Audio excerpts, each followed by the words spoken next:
Listo, estamos grabando. Bien, y déjenme compartir las láminas.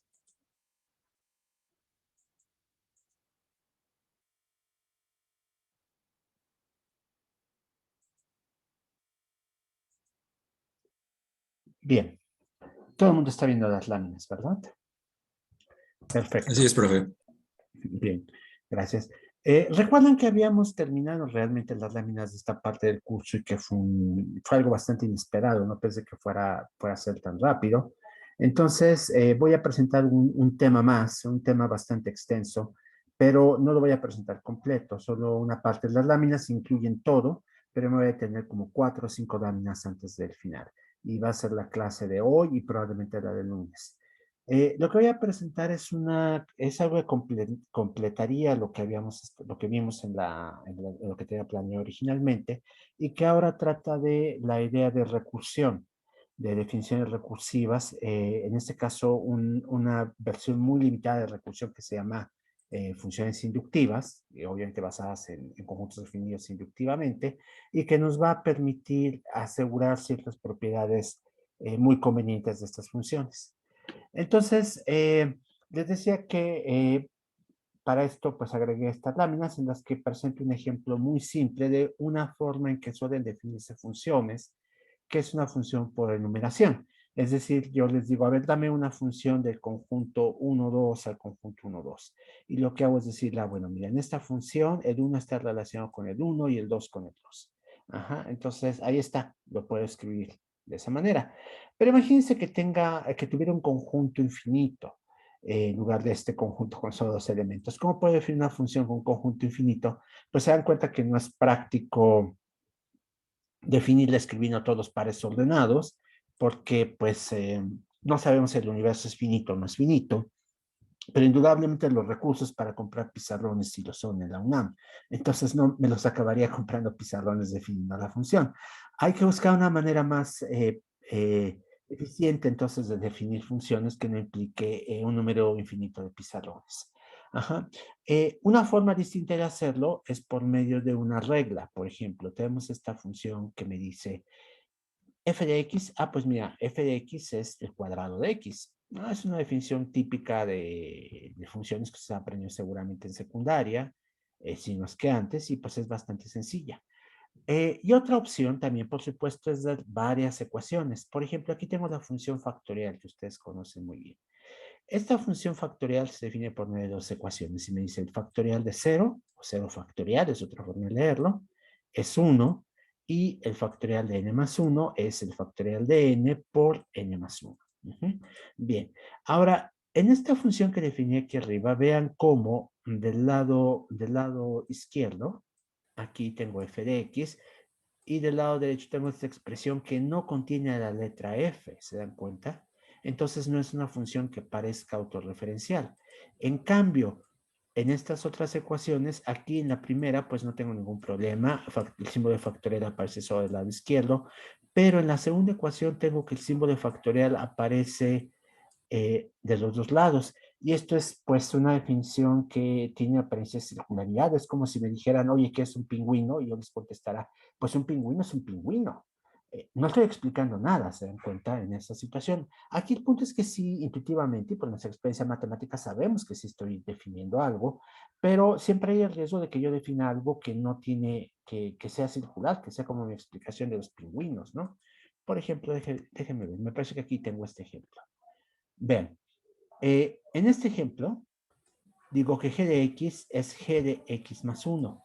Y pues se parece mucho a la otra función. Vean como en factorial, el lado izquierdo de la ecuación no es igual al lado derecho. Entonces, no hay una circularidad obvia, aunque hay la sensación de esta de autorreferencia, porque el símbolo factorial aparece en los lados, pero no es la misma. Acá cumple ese requisito. G de x no es igual a g de x más 1, son expresiones distintas.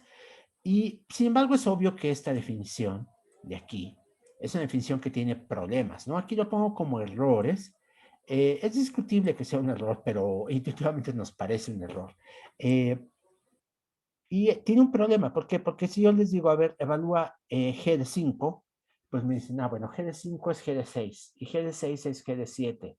y G de 7 es G de 8, y G de 8 es G de 9, y así van a seguir infinitamente. Entonces mi evaluación nunca termina. Ajá. Pongo entre comillas la idea de que esto es un error, porque si ustedes programan esta función, le escriben en algún lenguaje de programación el que ustedes quieran. Haskell, pues esto es prácticamente el código con el que tendrán que definirla, pero pues en Java, por ejemplo, que tiene todas estas cosas que hay que declarar antes de tipo de función y demás, puede verse más elaborada, pero va a darles 4 renglones, tampoco mucho más, ¿no? Y está definida la función. Y si la compilan en los dos lenguajes, la compilación va a ser exitosa, porque esta es una construcción sintácticamente correcta en ambos lenguajes, o debería serlo. Un lenguaje que no les compile esto, yo creo que hay una concepción rara de lo que es la sintaxis de un lenguaje. Esto debe ser compilable, pero el punto es que sea compilable o no, sea sintácticamente correcto o no, sabemos que nunca vamos a terminar de evaluar la función g y por lo tanto esto nos da un problema. Lo pongo aquí entre comillas porque nuevamente si partimos de la visión ingenua de funciones que teníamos en álgebra superior, que son cosas que están definidas en un dominio y que nos dan cosas en un contradominio y que pues siempre son completas, etcétera, etcétera, etcétera, pues esto no cumple con esa definición. Esta definición es una función vacía. Para cualquier elemento que me den, no sé cuál es su imagen. Entonces, pues no es una función en el sentido de lo que vio en álgebra superior. Computacionalmente hablando, sí es una función. Pero bueno, no, estas funciones hay que manejarlas con pinzas, por supuesto, no es tema de este curso cómo se manejan, pero la cuestión es que como no nos da resultados, al menos por ahora nos gustaría no utilizarlas. Sabemos que presentan problemas, que un lenguaje de programación típico lo que van a hacer es tirar el programa, ¿no? La ejecución del programa se va a caer en algún punto porque se va a acabar la memoria y nos va a dar un mensaje de error o no nos va a dar un mensaje de error y simplemente va a ser un desastre con la computadora, ¿no? Dependiendo del sistema operativo en el que trabajemos y el lenguaje de programación en el que hayamos hecho esta construcción, por supuesto, pero no nos va a dar un resultado sensato. Ajá. Entonces, querríamos evitar esto. Bueno, hay situaciones de otro tipo que también tenemos funciones que no son claramente circulares y que tienen de todas maneras resultados desagradables. Vean, por ejemplo, aquí tengo las expresiones aritméticas que había definido anteriormente como un conjunto construido inductivamente. ¿Se acuerdan que lo que hacíamos era definir este conjunto de expresiones aritméticas? A ver, déjenme regresarme a la definición inductiva. No debe estar muy lejos. Eh, Va a estar muy lejos. A ver, mejor me voy acá. Conjuntos inductivos, cerradura inductiva. Ahí está. Bien. Aquí está, expresiones aritméticas. ¿Se acuerdan que las expresiones aritméticas se definían a partir de lo siguiente, de un conjunto básico que estaba formado por los enteros, que definía con esta gramática, cero y las funciones de sucesor y predecesor que me permiten construir nuevos elementos, y las localidades de memoria, que abreviaba como loc, y que eran las letras X, Y, Z, y estas mismas letras con un número entero como subíndice. Ese era mi conjunto de expresiones aritméticas, y lo que hacía era utilizar las operaciones que tomaban dos expresiones aritméticas, la de esta primera, la suma sintáctica, y que me daban por resultado la operación, la cadena que estaba formada por la primera expresión, seguida del signo de más, y después la segunda expresión. La multiplicación, pues hace lo mismo, nada más que pone el signo de multiplicación en medio, y la resta, pues lo mismo con el signo de menos en medio. Y que de esta manera yo definía las expresiones aritméticas de un lenguaje de programación muy básico. Ajá, eso es lo que tenía aquí. Bien, ahora les decía que en el caso de las expresiones aritméticas, yo querría hacer una evaluación de una expresión aritmética y para esto define una función e que me dice, mira, voy a ir de localidades de memoria a los enteros. Es decir, esta expresión es un modelo computacional muy básico, pero es un modelo bastante universal. Me dice lo siguiente, tú tienes una localidad y la localidad suponte que tu lenguaje de programación es muy primitivo, solo tiene enteros. Entonces lo que tienes guardado ahí es un entero. Y la función lo que hace es ir a la localidad en cuestión, asomarse y decirme, ah, mira, en X, por ejemplo, está guardado el valor m.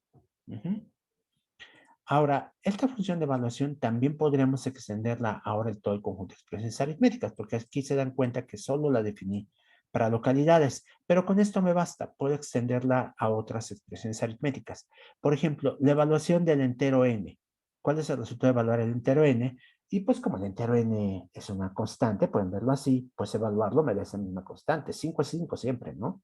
Esa es un poco la idea. -3 es -3, punto. Entonces, ahí está. Ahora, supónganse que quieren evaluar la expresión aritmética formada por alfa más beta.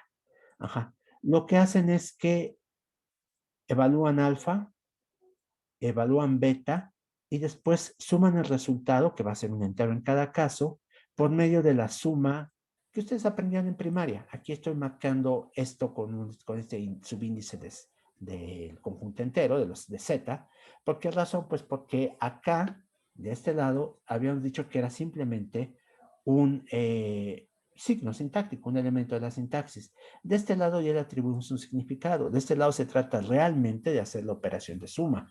Si de este lado ustedes tienen dos signos de más 3, lo que tienen la cadena formada por el símbolo 2, el signo de más y el símbolo 3. De este lado, en cambio, si tienen 2 más con este subíndice Z3, pues lo que tienen es 5, ¿no? Porque pues aprendimos a sumar en la primaria. 2 más 3 es 5.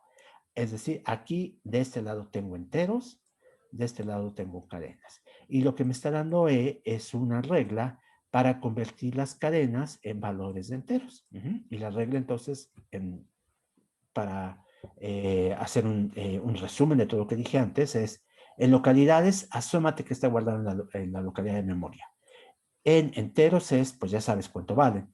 Y en expresiones aritméticas complejas, lo que haces es evalúas una parte, evalúas la otra parte y le aplicas la suma, o la multiplicación, o la resta, lo que corresponda. Entonces suena bastante sencillo, ¿no? El punto es que no es tan sencillo. Por ejemplo, yo les digo, evalúame esta expresión. 2 más 3 por 2. Y entonces, pues, las ecuaciones que les presenté no me dicen cómo entender las expresiones. Se dan cuenta que yo podría descomponerla en la expresión 2 más la expresión 3 por 2. O podría descomponerla en la expresión 2 más 3 por la expresión 2. Son dos formas válidas de verla. Y pues entonces si hago eso, por ejemplo, si sigo la primera interpretación, evalúo la expresión 2 y el resultado se lo voy a sumar a evaluar la expresión 3 por 2. Entonces esto pues me sigue dando 2 aquí, la expresión 3 por 2, lo que hago es evaluar primero el 3, evalúo el 2 y después los multiplico. Entonces siguiendo acá pues ya estoy en el terreno de la aritmética, ya no tengo sintaxis y entonces tengo 2 más 3 por 2 y eso es 2 más 6 y eso me da 8. Pero la otra interpretación me dice, mira, podrías haberlo hecho así. Primero evalúas la expresión 2 más 3 y el resultado lo multiplicas por la evaluación de la expresión 2. Y esto, pues, por supuesto, equivale a evaluar primero 2, evaluar después 3, sumarlos y después multiplicarlo por la evaluación de la expresión 2, que sabemos que es 2. Y entonces esto me da 2 más 3 y esto me da 5. Y esto finalmente lo multiplico por 2 y me da 10 y resulta que no es el mismo resultado.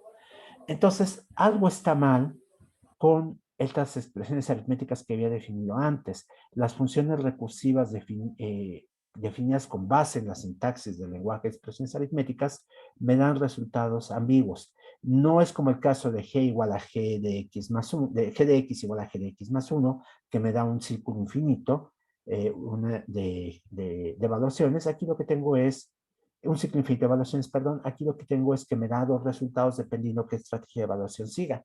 Eso no es deseable. Por supuesto que eso no pasa en los lenguajes de programación que ustedes utilizan. Hay reglas que me dicen cómo interpretar de manera única una expresión aritmética. Y eso es lo que voy a ver a continuación. No esa regla, sino una regla más general. Ajá. Lo que vamos a hacer es cambiar nuestra definición de conjuntos inductivos, agregándole una peculiaridad que nos va a garantizar que no se presenta ninguno de los dos casos que acabo de ver anteriormente. Ajá. Entonces, Esta definición nueva va a ser la de generación de conjuntos inductivos de manera libre. Ajá, es lo que estoy diciendo aquí. Libre no es ningún tipo de propaganda, sino que es, eh, es un término algebraico. No sé, no se angustien, no hay hablar de ese tipo de cuestiones aquí. No suelo hablar de ese tipo de cuestiones en un lado, por cierto. Pero bueno, menos en un grupo, en un curso de lógica. Entonces, generación libre es siguiendo ciertas restricciones algebraicas. Bien, entonces lo que vamos a hacer en este caso es lo siguiente. Voy a tomar como antes, cuando vi la cerradura inductiva de un conjunto, pues un conjunto A, un subconjunto de este conjunto A y un conjunto de funciones constructoras que van de eneadas de A en A. Ajá, estas funciones, pues ya sabemos de qué tipo son. Sucesor en los naturales, agregar elementos en listas, etcétera, etcétera, etcétera. Y pues tomo la cerradura inductiva de X bajo estas funciones, que ya sé que puedo hacerla por capas de abajo hacia arriba o puedo hacerla por intersecciones de arriba hacia abajo, no importa cómo se hace. Hay un teorema que me dice que es lo mismo. Voy a decir que esta cerradura inductiva además es generada libremente por X y F. Vean, estoy agregando esto adicionalmente, además de ser cerradura inductiva, es la cerradura libre, generada libremente por estos dos elementos, si se cumplen tres condiciones adicionales. Ajá. ¿Cuáles son esas condiciones? La primera condición me dice, mira, todos tus constructores son inyectivos, al menos si los restringes a X más. Ujú. No sé si sean inyectivas en toda A, pero al menos en X más, en la cerradura inductiva, las funciones son inyectivas. Es la primera restricción. La segunda restricción me dice lo siguiente, tómate dos funciones distintas, dos constructores distintos. Ajá, los que quieras, nada más que sean distintos. Entonces, resulta que si tú le aplicas la función f a algún elemento de la cerradura inductiva, la función fmk, algún elemento, y le aplicas la función fni, la otra función, a algún elemento en tu cerradura inductiva, resulta que no te dan lo mismo. Ajá, no te pueden dar lo mismo. Es decir, los dominios, las imágenes de X más bajo una función son distintas a las imágenes de X más bajo la otra función. Ah, eso es importante. Ajá. Es decir, los contradominios son ajenos para cualquier, para cualquier par de funciones que ustedes tomen en F. Y finalmente, la última condición me dice esto.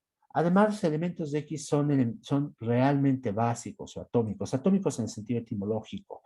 Ya sabemos que el átomo se puede dividir, por supuesto, pero la palabra etimológicamente significa que no admite división. Eso es lo que quiere decir en griego, ¿no? Entonces aquí estamos diciendo lo mismo. Tomando un elemento en mi conjunto básico X, y es un elemento que no es la imagen de ninguna de las funciones constructoras.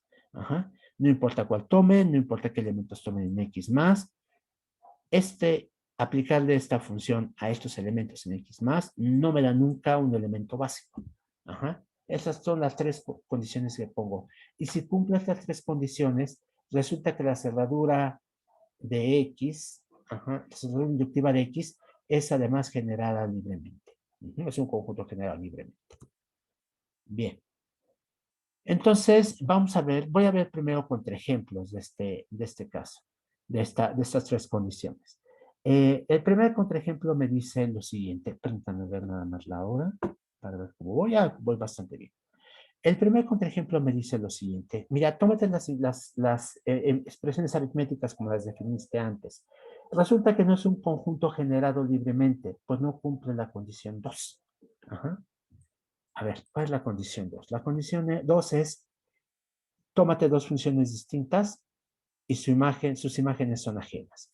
Aquí, por ejemplo, tomo la función sintáctica suma y la función sintáctica multiplicación. Vean que yo puedo generar la expresión que vi precisamente en mi ejemplo anterior, mi ejemplo patológico, eh, 2 más 3 por, 2 más 3 por 2. Y resulta que esta expresión la puedo construir de dos maneras, como la suma sintáctica de la expresión 2 y la expresión 3 por 2, y también lo puedo construir como la multiplicación sintáctica de la cadena 2 más 3 y la cadena 2. Perdónenme, este por sobra. Voy a anotar aquí que hay un error en la lámina. Lógica computacional. Página 42. Tercer elemento. Para corregirlo. Ahí está, este por sobra. Es la multiplicación sintáctica de la expresión 2 más 3 y la expresión 2. Entonces, resulta que las imágenes de la función sintáctica más y sintáctica por no son ajenas. Hay un elemento que está en las dos, ¿no? Entonces, pues esto es un problema serio, no queremos que ocurra. Y entonces, para evitar que se presente este ejemplo y cumplir lo que dice mi condición 2 de la generación libre, lo que voy a hacer es redefinir mis funciones sintácticas de la siguiente forma. Voy a decir que la suma sintáctica de la cadena alfa y la cadena beta me da ahora la expresión paréntesis alfa más beta paréntesis. Vean cómo estoy agregando paréntesis. Y en el caso de la multiplicación es lo mismo, por supuesto, nada más que ahora tengo el por, pero también paréntesis a los lados, y con el menos hago lo mismo, paréntesis a los lados. Y ya con los paréntesis no hay lugar a ambigüedad.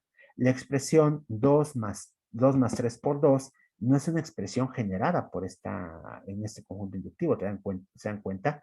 Yo lo que tendría es que, por un lado, puedo generar la expresión paréntesis, paréntesis, 2 más 3, paréntesis, por 2, paréntesis, o bien puedo tener la expresión paréntesis 2 más paréntesis 3 por 2, paréntesis, paréntesis, que son expresiones sintácticamente distintas y que yo, si le aplico la evaluación que había presentado anteriormente, ya me da un solo resultado. La primera me da 8 y la segunda me da 5. Bien, entonces eso es lo que quiero hacer, quiero eliminar la ambigüedad. Entonces, les diría, por favor, verifiquen que se cumplen las condiciones 1 y 3 de la definición de generación inductiva. Digo que lo dejo como ejercicio en las láminas, pero si quieren lo podemos ver brevemente. La condición 1 de la inyectividad, esa cuesta un poquito más de trabajo ver, pero se dan cuenta que los paréntesis me van a decir claramente qué construcciones se aplicaron en qué orden y por lo tanto no puedo tener la misma construcción utilizando distintos argumentos porque me darían paréntesis diferentes. Y la 3, lo que tengo es que los elementos son claramente básicos, los elementos de X. En ese caso, recuerden que los elementos de X son localidades o son números enteros. Y sintácticamente hablando, por supuesto, claro que son básicos. Si ustedes tienen el 5 no es resultado de aplicarle la operación sintáctica de suma nada, porque no hay un más en el 5, no es el número 5 solo. Acuérdense, aquí estamos hablando de pura sintaxis, no de la evaluación, sino de la sintaxis. La cadena 5 no contiene más. La cadena 3 no contiene más, o por o menos. Ajá. La cadena X sub 1 tampoco contiene un signo de más. La cadena Y sub menos 3 tampoco tiene un signo de más. Ajá, etcétera, etcétera, etcétera. Entonces, ahí está. Se cumplen las condiciones 1 y 3 también, y por lo tanto, esta nueva definición de expresiones aritméticas con paréntesis sí me da un conjunto generado libre e inductivamente. Bueno, y dirán, ¿por qué es así? ¿Por qué tenemos que generar libre e inductivamente? ¿Por qué no podemos trabajar con los otros? Pues ya vimos que porque nos dan ambigüedades, por supuesto, porque vamos a ver que también nos dan funciones que nunca terminan. Ajá. Esas son dos razones poderosas. No simplemente son cuestiones de etiqueta, ¿no? No es eh, como la tía Josefina. No sé si ustedes han visto o leído los libros de una serie de eventos desafortunados. Si no han visto la serie, en Netflix es realmente lo mejor que hay, te las recomiendo. Y los libros son también bastante entretenidos, ¿no? Esta tía lo que hace es corregir los errores gramaticales de todo el mundo, no importa en qué circunstancias estén, ¿no? Si sean incluso circunstancias de vida o muerte, no pueden proceder si la gramática es incorrecta. Entonces, aquí no es eso, aquí es una consideración práctica. Ajá. Entonces, estas consideraciones prácticas que nos van a llevar a funciones recursivas bien definidas, que nos van a garantizar resultados únicos y terminación de evaluaciones, las vamos a expresar por medio de estas condiciones de generación libre inductiva, pero además van a estar sustentadas en un teorema algebraico. Es decir, como pues, estamos en la Facultad de Ciencias, eso sí, sí tenemos un poco el espíritu de la tía Josefina, tenemos que demostrar todo lo que hacemos. Esa es la realidad. Y en este caso, la demostración consiste en asegurarnos de que un conjunto generado libre inductivamente nos permite definir funciones inductivas, recursivas de este tipo, en las que no hay circularidad y los resultados son únicos. Y este teorema se conoce como el teorema del homomorfismo único. Tengo tiempo de exponerlo y probablemente de demostrarlo. Entonces déjenme avanzar aquí. Si no, la demostración puede ser que quede pendiente para la próxima clase. Me gustaría que sobre todo quedara claro el sentido del teorema. Pero, perdón, antes de pasar al teorema, no me he detenido a preguntar si hay dudas. Vamos bien, profe. ¿Sí? Bien, bueno, perfecto. Entonces, voy a presentar el teorema. El teorema me dice lo siguiente. Tómate un conjunto, la cerradura inductiva de un conjunto realmente, que haya sido generada libre e inductivamente por un conjunto básico y por una serie de constructores en F. Y tómate, ya separado de esto, un conjunto B que no sea vacío, en el que tienes una serie de funciones, de operaciones. No, sobre esas no vamos a poner mayores condiciones. En caso, estas operaciones toman eneadas de B y nos dan por resultado elementos en B. Piensen que son como nuestra función de evaluación que presenté antes. Aquí el conjunto B serían los enteros y la función de evaluación pues viviría aquí, ¿no? En lo que nos daba tener un conjunto de operaciones que eran la suma aritmética que aprendieron en primaria, la multiplicación aritmética que aprendieron en primaria y la resta aritmética que aprendieron en primaria, que yo le puse la z como subíndice para subrayar que son funciones algebraicas. Bien, entonces tenemos esos ingredientes. Tenemos el conjunto generado libre inductivamente y tenemos un conjunto con sus propias funciones. Y la idea es que yo voy a darles una función que va a tomar elementos de un conjunto, esa función vamos a llamarle h, y va a darme por resultado elementos en el otro conjunto, es decir, cosas que viven en x más, y por resultado voy a tener cosas que viven en b. Ajá. Pero para poderlo definir correctamente, voy a tomar una función delta. Atención con esta función delta. Esta función delta toma funciones en f y me da por resultado funciones en g. Ajá. Si alguno de ustedes ya llevó teoría de categorías, les va a parecer que esto tiene que ver con esa materia y la respuesta es sí, claro que tiene que ver con esa materia. Es un funtor, toma funciones como argumentos y me da por resultado otras funciones, ¿no? Entonces, así es. Si alguien no lleva teoría de categorías, no se preocupe, no es necesario llevarlas para entender lo que va a ocurrir.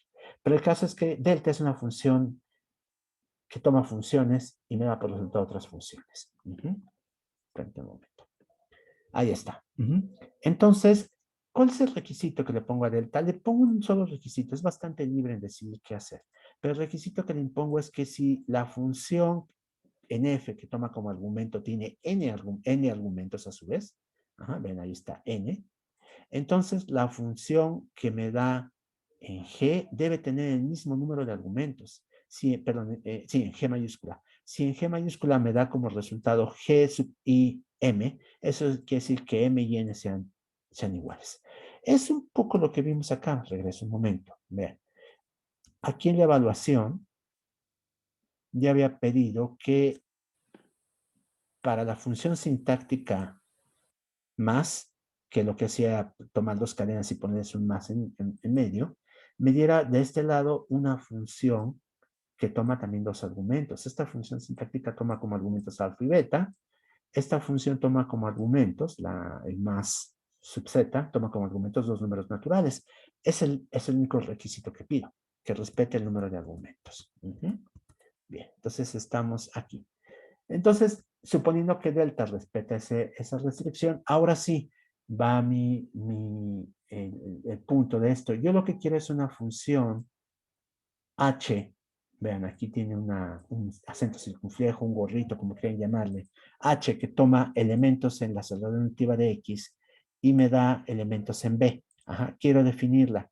Y el punto es que como punto de partida les digo cómo funciona la función h sin el gorrito, es decir, esta es una función restringida, en x nada más. Es decir, mi punto de partida es la función h en x y mi punto de llegada es la función h gorrito en toda la celda inductiva de x bajo f. Ajá. Lo que ocurre es que hay una sola forma de extender esta h sin el gorrito a esta h más. De la siguiente manera, cumpliendo esos requisitos. Lo primero es que la extensión de h a hx me da lo mismo si tomo un elemento en el conjunto básico. Es decir, h gordito de 5, digamos, en el caso de las presencias aritméticas, h gordito de 5 debe ser igual a h de 5, igual a 5, por supuesto, en el caso de las evaluaciones. Ajá. En el conjunto básico coincide. Y en los elementos que no son básicos, es decir, si yo tomo un elemento al que construí a partir de elementos básicos, este elemento, ¿se acuerdan? Como el conjunto fue generado libre inductivamente, esto no puede ser un elemento básico. Los elementos básicos son realmente básicos. Entonces, tomo un elemento que no es básico y le quiero aplicar h, lo que hago es lo siguiente. Primero, evalúo f bajo delta. Es decir, veo qué función me corresponde en B a F. Y supongamos que sea la función GMK. Ahí está. Ahora, ya que hago esta evaluación, lo que hago es evaluar cada uno de estos argumentos bajo H.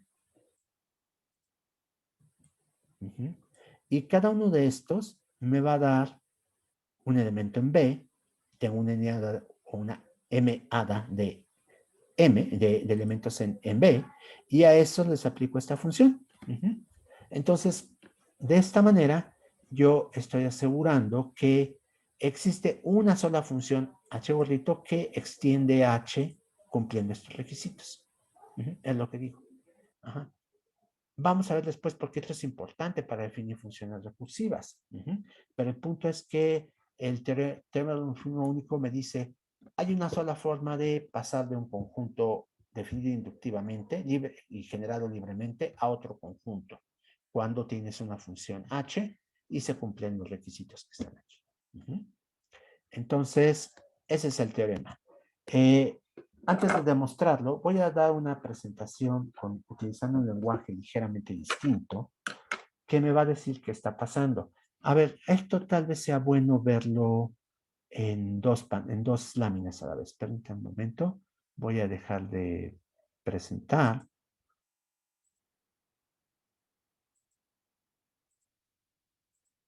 No me está dejando hacerlo, pero... a ver si dice. Ajá. Ahí está. Se debe ver toda mi pantalla completa. Y lo que voy a hacer es abrir una copia. Ahí está. Están viendo las dos ventanas, ¿verdad? Sí, sí, sí, sí. Perfecto. Bien, entonces en la ventana izquierda me regreso a la definición de homomorfismo único, mientras que veo la versión diagramática en la ventana 2. Bien. Ahora, vean, lo que tenemos aquí en la ventana 2 es este mismo homomorfismo al que llamé H, presentado de una manera diferente. Los homomorfismos pueden describirse con estos diagramas conmutativos de los que hablaba, que son una técnica muy común en teoría de categorías. No es necesario saber sobre el tema, simplemente que si alguien quiere dedicarse a esa área en matemáticas, pues tiene el atractivo de que las cosas se hacen con dibujitos, ¿no? Eso es bastante bueno, ¿no? No es tan monótono como otras, o tan árido como otras áreas de las matemáticas, ¿no? Hay muchos dibujos como estos. Bien, este diagrama conmutativo nos dice lo siguiente, vean. En la primera cláusula, acá les estoy diciendo, la función h gordito coincide con h en los elementos del conjunto básico. Entonces yo tomo aquí un elemento en el conjunto básico X y lo que hago es aplicarle H y obtengo un elemento en B. Bien, ahora ustedes lo que pueden hacer es lo siguiente, vean cómo X es un subconjunto de X más, de su regla inductiva, por definición, por supuesto, ¿no? Ajá. Entonces, podemos decir que X está incluido en X más, y eso estoy representando con esta I, ajá, particular o iota, que es la función de inclusión. Y que es como la identidad, pero restringida a un dominio más pequeño, porque vean, va de X a X más, dominio y contradominio no existen, pero es la identidad realmente, ajá, restringida a X. Entonces, lo que hace aquí es darme la función, tomar un elemento de X y pues darme el mismo elemento en X más. Y ya que estoy en X más, lo que hago es aplicar la función H gordito, porque H gordito sí está definida para X más. Ajá, entonces aplico X más aquí y resulta que debo obtener el mismo elemento. Eso es lo que me dice la cláusula 1 acá. Ya sea que apliques H directamente de X a B o apliques H gordito que vas vía X más, llegas al mismo elemento. Entonces, es lo que me dice el primer diagrama. La primera cláusula. La segunda cláusula la podemos representar con este otro diagrama. Bien, el otro diagrama me dice lo siguiente. Mira, tienes aquí H, gordito, y se la vas a aplicar a un elemento de X. Entonces, estamos en esta situación. Tienes un elemento de X más.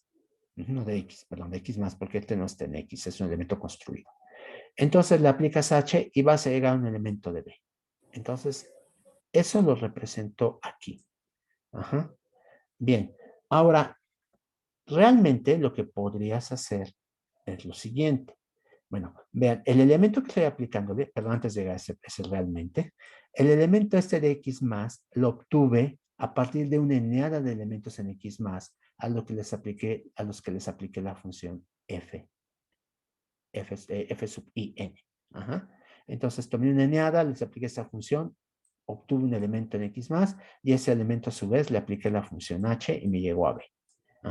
Bien, una alternativa es lo que tengo del otro lado. La alternativa me dice, mira, tú toma una eneada de elementos aquí en X más y a cada uno de ellos le aplicas H gorrito. Le aplico N veces porque son N elementos y lo que obtienes es una eneada de elementos en B. Aquí está, es una eneada de elementos en B. A esa eneada de elementos en B lo que haces es aplicarle G, que es la imagen de F bajo delta. Es la función que resulta de aplicarle delta a F. Entonces ahí está. Y el teorema me dice, bueno, si lo que haces es primero tomar tu eneada de elementos de X más, aplicarles a F, obtener un elemento en X más y aplicarle a H, vas a llegar a un elemento en B que es exactamente el mismo que si tomas una eneada de elementos en X, les aplicas H primero, obtienes elementos en B y a esos elementos en B les aplicas la función G.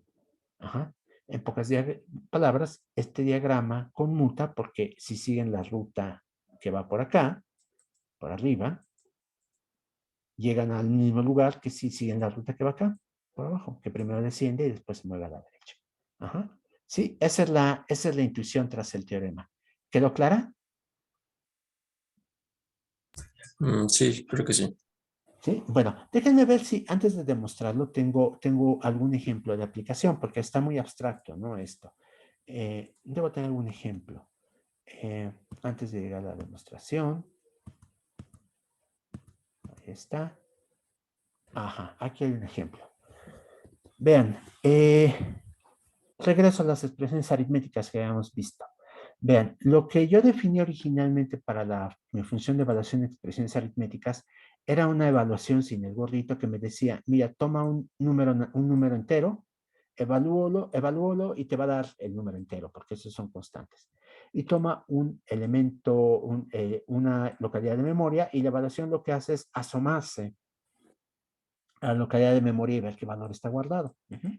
Esto ya lo podemos dar por sentado, o sea, no, digamos que cada evaluación puede ser una cosa distinta. A lo mejor en una evaluación X mayúscula tiene guardado el 5, en otra evaluación tiene guardado el 4, pero el punto es que es un valor único para cada evaluación. Entonces, la extensión, la cláusula 1 me dice, mira, el gorrito, extender esto a X más, a las expresiones aritméticas construidas de manera inductiva y libre, pues en el caso de los enteros y en el caso de localidades de memoria, pues coinciden las dos funciones, la función e y la función e gorrito.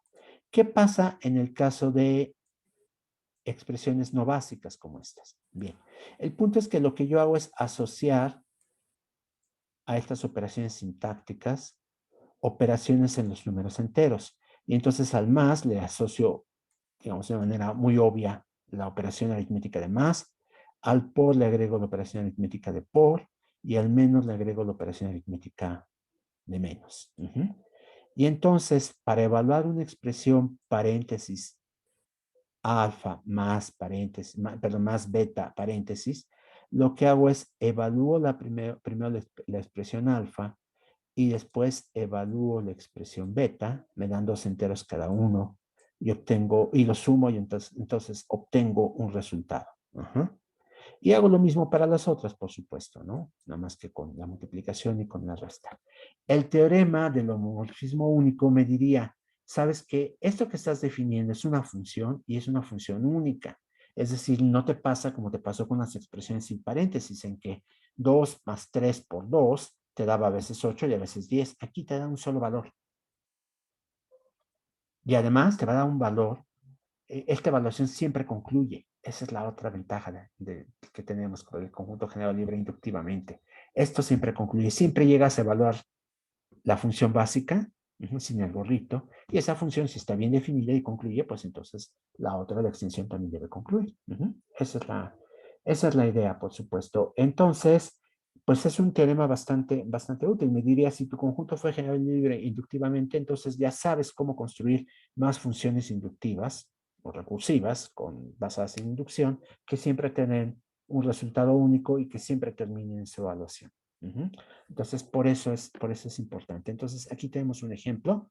Mi asociación fue más a la operación aritmética de más, por a la operación de por, como ustedes la conocen, y menos, al menos que ustedes conocen. Por cierto, en su lenguaje de programación típico no hacen estas asociaciones. Uno diría, ay, ¿cómo no? O sea, el más en mi compilador de Java, pues me da suma. No es cierto. Si ustedes tienen un más en un programa, lo asocia a una operación que, si están sumando valores del mismo tipo en el rango en el que está definida, y si el valor en particular es un entero, les da lo mismo que la operación aritmética de suma. Pero si sus valores son, por ejemplo, de punto flotante, la suma no les da la suma aritmética de los dos números de punto flotante que están ahí. No sé si ya les tocó ver, por ejemplo, que problemas con la precisión limitada de las representaciones por punto flotante. Ajá. Toman un número, toman el otro, al sumarlo lo que tienen que es normalizar las expresiones primero, aplicarse el mismo exponente, y entonces significa que la mantisa que obtienen probablemente pierde precisión porque pierden dígitos. Entonces, la suma les va a dar algo que se parece a la suma aritmética, pero no exactamente lo mismo. Es un tema de su materia de análisis numérico, por supuesto, pero ya seguramente alguna materia observaron eso, ¿no? Que suman números muy grandes y al final esperan que les salga 1.000.000 y les sale 999.999, porque en algún momento hubo una conversión a números de punto flotante y se pierde precisión con eso. Eso pasa en lenguajes de programación. Hay lenguajes de programación que además tienen comportamientos todavía peores. En los 60s me parece que había un lenguaje que sumaba enteros módulo el entero máximo representable en el lenguaje, que me parece que era un número relativamente pequeño, era 2 a la 64, me parece, el más grande que se podía representar. Entonces, si ustedes sumaban 2 a un valor que rebasaba 2, bueno, no, a X y Y que rebasaban eso, lo que hacía era sumarlos módulo 2 a la 64, y entonces les daba el recibo. Y no daba mensajes de error del lenguaje, ¿no? Entonces, esto es una cuestión que puede parecerles obvia, mandar el más al más de la aritmética, pero que no es lo que ocurre en su lenguaje de programación típico. Bien, bueno, me detengo entonces. No sé si hay preguntas.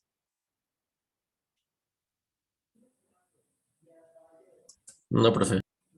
¿No? Bien. Entonces, la demostración del teorema la vemos el lunes, porque es un poquito larga, se va a llevar la mayor parte de la clase, pero con eso vamos a concluir el tema del curso. Entonces, este tema del curso. Entonces, pues muchas gracias por su atención. Hoy voy a dejar de grabar. Permítanme un momento, nada más regresar a la pantalla principal. Ahí está. Y a ver si logro regresar aquí. Permítanme. Como de costumbre, no encuentro cómo hacerlo.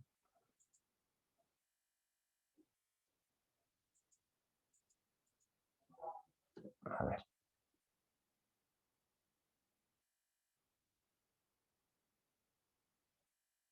a ver un momento, por favor. Ajá, no.